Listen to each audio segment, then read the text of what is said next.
Assalamualaikum warahmatullahi wabarakatuh. Kisah Abu Lahab memusuhi Rasulullah Shallallahu Alaihi Wasallam.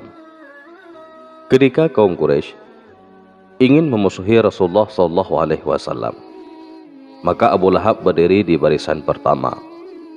Dia memang salah satu tokoh Bani Hashim. Dia tidak takut melakukan apapun yang orang lain takut melakukannya. Dia adalah musuh utama Islam dan kaum muslimin. Dia memusuhi Nabi Muhammad SAW sejak pertama kali Rasulullah berdakwah. Dia bahkan sudah melakukan penganiayaan terhadap Rasulullah sebelum orang-orang Quraisy berpikir untuk melakukannya. Sebelum masa kenabian, Abu Lahab menikahkan kedua anak lelakinya yaitu Utbah dan Utaibah dengan dua putri Rasulullah yaitu Ruqayyah dan Ummi Kalsum. Namun setelah Rasulullah SAW diutuskan menjadi Rasul, Abu Lahab memaksa anak-anaknya untuk menceraikan istri mereka tanpa alasan. Ketika anak lelaki Rasulullah SAW yang kedua wafat, Abu Lahab justru menyambutnya dengan sukacita. Dia menemui orang-orang Quraisy untuk menyampaikan kabar gembira bahwa Muhammad kini tidak punya keturunan lelaki. Abu Lahab biasa membuntuti Rasulullah SAW pada musim haji dan di pasar-pasar untuk mendustakan beliau. Tariq bin Abdullah al-Muharibi menyampaikan satu riwayat bahwa yang dilakukan Abu Lahab tidak sebatas mendustakan Rasulullah, tetapi sampai memukul kedua tumit Rasulullah hingga berdarah. Istri Abu Lahab, Ummu Jamil Urwa binti Harb bin Umayyah, adalah saudara perempuan Abu Sufyan bin Harb. Sikapnya dalam memusuhi Rasulullah SAW sama dengan suaminya. Dia pernah menaruh duri di jalan yang biasa Rasulullah SAW melalui, tepatnya di depan pintu rumah Rasulullah. Ummu Jamil adalah perempuan yang pandai bicara, suka membual, lagi lihai menyulut fitnah dan mengobarkan bara peperangan melawan Rasulullah. Maka itu sebabnya Al-Quran menyebutnya pembawa kayu bakar. Begitu mendengar ada ayat Al-Quran yang turun tentang dirinya dan suaminya, segera dia mendatangi Rasulullah. Waktu itu beliau sedang duduk di masjid di dekat dengan Ka'bah bersama Abu Bakar. Ummu Jamil datang dengan segenggam batu di tangannya. Namun tatkala ia sampai di depan keduanya, Allah menghalangi pandangannya terhadap Rasulullah SAW. Dia hanya melihat Abu Bakar dan langsung menyapa dengan kasar. Abu Bakar, di mana temanmu itu? Kudengar dia telah menghujatku. Sungguh, andaikan dia ada sekarang, pasti telah kusumbat mulutnya dengan batu ini. Kemudian ia berlalu meninggalkan Abu Bakar. Abu Bakar yang terheran langsung bertanya, Rasulullah, apakah dia tidak bisa melihatmu? Rasul menjawab, tidak, dia tidak bisa melihatku.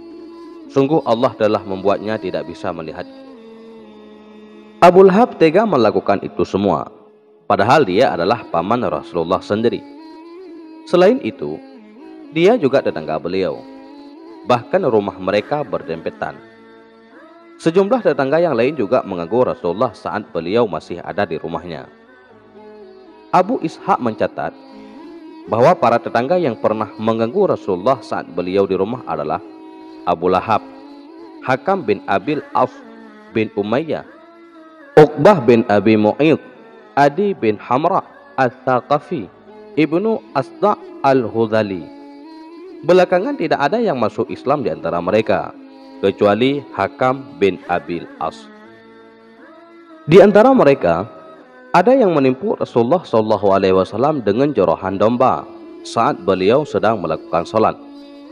Namun ada pula yang memasukkan kotoran itu di periuk batu beliau. Hal ini terus-menerus dilakukannya.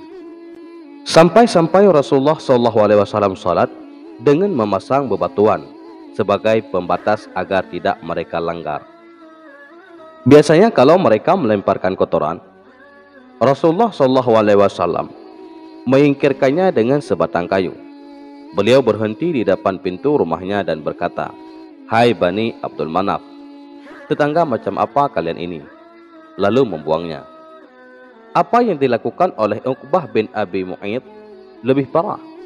Imam Bukhari meriwayatkan dari Abdullah bin Mas'ud bahwa suatu ketika saat Rasulullah SAW sedang salat di rumahnya, sementara Abu Jahal dan sekutunya sedang duduk, tiba-tiba ada seseorang angkat bicara, "Siapa di antara kalian yang berani mengambil kotoran unta yang disembelih si fulan, lalu menaruhnya di punggung Muhammad yang saat salat?" Maka berdirilah manusia paling celaka, yaitu Uqbah bin Abi Mu'ayth. Dia mengambil kotoran unta, lalu menunggu sampai Rasulullah bersujud.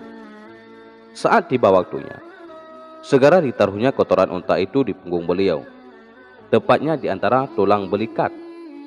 Abdullah bin Mas'ud menuturkan kisah ini mengenang, "Saat itu aku sedang menunggu di sana dan tidak bisa membuat apapun. Andai saja aku punya kemampuan untuk menghalangi mereka." Ibnu Mas'ud melanjutkan ceritanya. Mereka tertawa bergelak-gelak, lalu saling bertukar pandang. Sementara Rasulullah bersujud, beliau tidak bangkit dari sujudnya sampai Fatimah datang dan menyingkirkan kotoran itu dari punggung beliau. Setelah itu Rasulullah SAW berdoa, "Ya Allah, hukumlah orang-orang Quraisy itu." Beliau berdoa demikian sebanyak 3 kali. Doa itu betul-betul membebani pikiran mereka, sebab mereka meyakini bahwa doa yang diucapkan tempat itu pasti terkabul. Dan itulah kisah Abu Lahab memusuhi Rasulullah SAW bersama kaum Quraisy. Semoga bermanfaat bagi kita semua. Amin amin ya rabbal alamin. Assalamualaikum warahmatullahi wabarakatuh.